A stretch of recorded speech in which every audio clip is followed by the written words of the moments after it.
Ang sundalo ay hindi lang sundalo. Kapag nakakakita tayo ng sundalo, kadalasan ay ang uniforme at armas ang unang napapansin.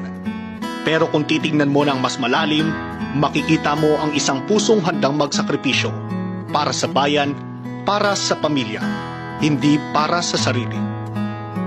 Kahit pagod, kahit malayo sa mahal sa buhay, banat lang, bawat misyon may kasamang panganib. Walang kasiguruhan kung makakauwi pa sila ng ligtas. Not for glory or recognition, but for duty, for the country, for the people. Minsan, kahit kapalit ang sariling buhay.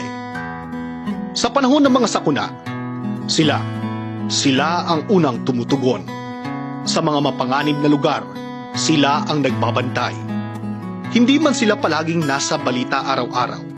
Pinipili nila ang bayan bago ang sarili.